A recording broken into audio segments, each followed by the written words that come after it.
జంబుకుంట ZPTC Sriram Shyam ఉన్నాడు మనతో, ఆయన అడిగి తెలుసుకునే ప్రయత్నం అయితే చేద్దాం. చెప్పండి అన్న, ఏందన్న ఈరోజు ఇంత భారీ ఎత్తున మల్కాజ్గిరి ఎంపీ ఈటల రాజేందర్ దగ్గరికి మీ నియోజకవర్గ సంబంధించిన నాయకులందరూ రావడం జరిగింది, ఏ విషయం? ఈటల రాజేందర్ గారింటికి మేము ఇప్పుడే రావట్లేదు. గతంలో ఉన్న అల్వాల్లో ఉన్నప్పుడు 2004 ఎన్నికల్లో గెలిచినప్పుడు కూడా ఈటల రాజేందర్ గారికి మా హుజరాబాద్ నియోజకవర్గం కాకుండా గతంలో ఉన్న మరి కమలాపూర్ నియోజకవర్గానికి కూడా మరి అనుబంధం ఉండేది. కాబట్టి ఈ ఇంటికి మేము కొత్తగా వచ్చేది ఏం లేదు. కాబట్టి మాకున్న సమస్యలు అయితే ఏదైతే ఉందో మేము తెలియజేయడానికి ఇంత భారీ ఎత్తున రావడం జరిగింది. కేవలం ఒక్క పిలుపుకు మాత్రమే. అంటే ఈ రోజు మొత్తం కూడా మా వచ్చిన కార్యకర్తలందరూ కూడా మేము చేతులెత్తి శిరస్సు వంచి నమస్కారం తెలియజేసుకుంటున్నాం. ఎందుకంటే ఈ రోజు వచ్చిన కార్యకర్తలందరూ కూడా సొంత డబ్బులతోని మరి వాళ్ళ సొంత వెహికల్తో తీసుకురావడం చాలా గర్వకారణం. ఎందుకంటే కొందరు పని పట్టుకొని మరి ఈటల రాజేందర్ గారి మీద మరి అపవాదులు చేయడం ఇది దురదృష్టకరం. ఎందుకంటే మనం ఒకే పార్టీలో ఉండి ఒకే జెండా కింద ఉండే పనిచేసే నాయకులు ఈ రంగంగా మాట్లాడడం ఒక శోచనీయం. ఎందుకంటే మనందరం కూడా విఘ్నులం, చదువుకున్న వ్యక్తులం. కాబట్టి అలాంటి అంశాన్ని తావించదని మరోసారి కోవడం జరుగుతుంది. అంటే ఈటల రాజేందర్ వర్గం కావాలనే ఇక్కడ బీజేపీని దెబ్బతీసే విధంగా ప్రవర్తన ఉంది అని చెప్పేసి ఇక్కడ కొంతమంది అంటున్నారు, దీన్ని ఎట్లా చూస్తారు? వాస్తవానికి ఏంటంటే ఈటల రాజేందర్ గారు కొత్తగా ఎమ్మెల్యేగా అయ్యింది లేదు, కొత్తగా రాజకీయాలకు వచ్చింది లేదు.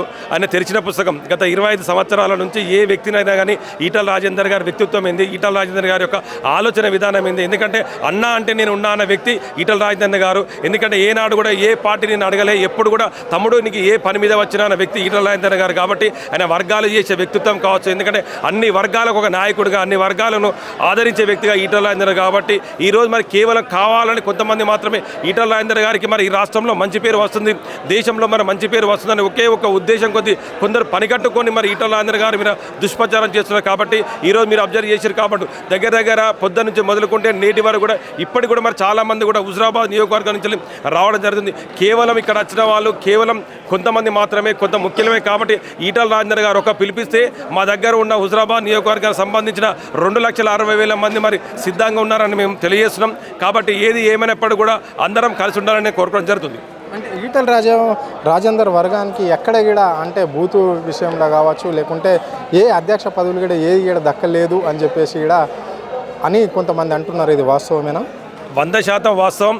ఈరోజు మరి బీజేపీ పార్టీలో పనిచేసినప్పుడు కొత్త పాత అని కలుపుకొని అందరికీ ప్రియారిటీ ఇవ్వాలి. ఎందుకంటే ఎవరు ఒక జెన్యున్గా ఉన్నారు, ఎవరు పార్టీ కోసం పనిచేస్తున్నారు, ఎవరు క్యాపబుల్ పర్సన్ అనే ఉద్దేశం కొద్దీ మరి జిల్లా పార్టీ కావచ్చు, అదేవిధంగా రాష్ట్ర పార్టీ కాబట్టి కొంచెం సమాచారం తెలుసుకొని ఇవ్వాల్సిన బాధ్యత వారిపైన ఉంటుంది. కాబట్టి ఏంటంటే ఒకే వర్గానికి ఇవ్వడం మూలంగా మేము కూడా పార్టీలో పనిచేస్తున్నాం. కాబట్టి మాకు ఎందుకో అవకాశం ఇవ్వరనే ఉద్దేశం కొద్దీ మరి చాలామంది అడిగినప్పుడు కూడా మేము ఇవ్వం. ఎందుకంటే ఇది ఈటల రాజేందర్ వర్గం కాబట్టి కొత్తగా చిరులకు మరి పదవులు ఇవ్వమని అక్కడున్న నాయకులు చెప్పడం మూలంగా చాలామంది హట్ అయ్యారు, చాలామంది బాధపడ్డారు.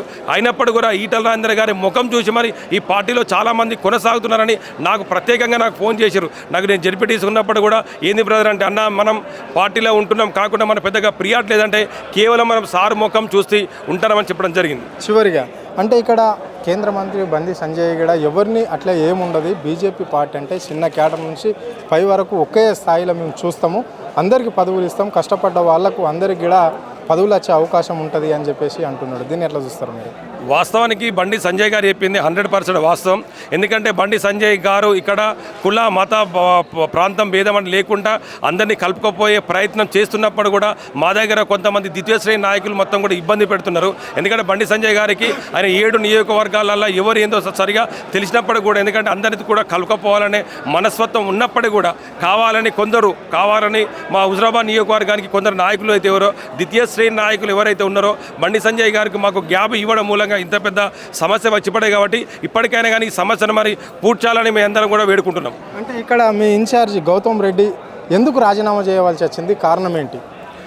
వాస్తవానికి ఏంటంటే కూడా గౌతమ్ రెడ్డి గారు నేను చాలా రోజుల నుంచి మేము పరిచయం ఉండడం జరిగింది. గత 20-25 సంవత్సరాల నుంచి మాకు మంచి స్నేహం ఉన్నప్పటికీ కూడా, ఎందుకంటే గౌతమ్ రెడ్డి గారు మరి హుజరాబాద్ నియోజకవర్గానికి సంబంధించిన మేము మన కన్వీనర్ ఉన్నప్పుడు కూడా అతను కూడా సరిగా సమాచారం లేకపోవడం మూలంగా మనం నొచ్చుకోవడం జరిగింది. ఎందుకంటే కేంద్ర మంత్రి వచ్చిన సమాచారం ఉండదు. అదేవిధంగా అనేక రకాలైన ఒడిదొడుకులున్నప్పటికీ కూడా మరి పార్టీలో కొనసాగుతున్నాం కాబట్టి తప్పకుండా మరి పార్టీ వైపున ఉండాలనే ఉద్దేశం కొద్ది మరి ఇన్ని రోజులు ఒక్కొక్కద్దున మరి గౌతమ్ రెడ్డి గారు మరి నొచ్చుకోవడం జరిగింది. ఎందుకోసం అంటే ఆయన ఊరికొస్తే కూడా ఎవరు సమాచారం ఇవ్వాలి అంటే మరి నేను పార్టీలో ఉన్నానా లేనా, పార్టీలో కొనసాగుతున్నా లేనా అనే ఉద్దేశం కొద్ది హట్ అయిండు.